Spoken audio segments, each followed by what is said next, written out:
যে কোনো একটা টেকসই সংস্কার, একটা নতুন যাত্রা করার জন্য আমাদের সাংবিধানিক সংস্কার পরিষদ লাগবে। নোট অফ ডিসেন্টের কথা অনেকবার এসেছে, জুলাই সনদ বনাম আদেশকে পরিণত করা হয়েছে। নোট অফ ডিসেন্ট যে কোনো সিদ্ধান্তে আপনারা দেখবেন যে পার্লামেন্টে অনেকগুলো সিদ্ধান্ত হয়েছে, সেখানে অনেক বিরোধিতা আছে, অনেকের বক্তব্য আছে এই সিদ্ধান্তের সাথে আমি একমত না বা এই সিদ্ধান্ত এরকম হতে পারত। তার সেই নোট অফ ডিসেন্ট গুলো লিখিত হয়, রেকর্ডেড হয়, কিন্তু সিদ্ধান্ত কিন্তু পাস হয়ে যায়। নোট অফ ডিসেন্ট ঠিক এরকম একটা জায়গায় নোট অফ ডিসেন্ট দেওয়াই হয়েছিল, যেটা একটা হিস্টোরিক্যাল ডকুমেন্ট হিসেবে, রেকর্ড হিসেবে থাকে। এটা কোনো সিদ্ধান্তে কোনো প্রভাব বিস্তার করবে, কিন্তু জুলাই সনদ যেদিন স্বাক্ষর হয় সেদিন আলাদা করে নোট লেখা হয়েছে সবগুলো, যে যার মানে যেই দল আসবে সেই দল নিজেরাই সংস্কার করবে তাদের মতো করে। তাহলে তো এই ঐক্যমতের বা জুলাই সনদের কোনো আসলে বাস্তবতা থাকে না, প্রাসঙ্গিকতা থাকে না। সেই জায়গা থেকেই জুলাই আদেশ দেওয়া হয়, যে সেই জায়গা থেকে গণভোট দেওয়া, এবং গণভোটের মাধ্যমে কিন্তু জুলাই আদেশ জনগণের সম্মতি পেয়েছে। কারণ এই গণভোটেই জনগণ জুলাই আদেশ মানে কি মানে না সেই কথা স্পষ্টভাবে বলা হয়েছে। আরেকটি বিষয় যেটা আমরা এখন আলোচনা আসছে সেটা হচ্ছে জুলাই ঘোষণাপত্র।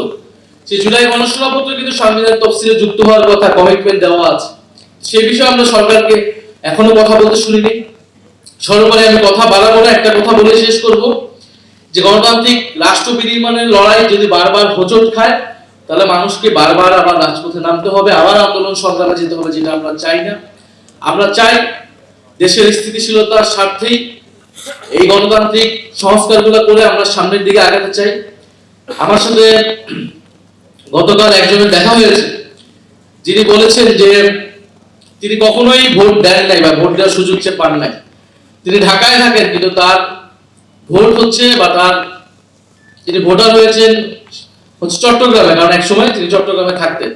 তো কখনো ভোট দেওয়া হবে বা ভোট দেওয়ার আগ্রহ মানে দেখে সেই ভোটার তিনি কখনো ঢাকায় চেঞ্জ করেননি।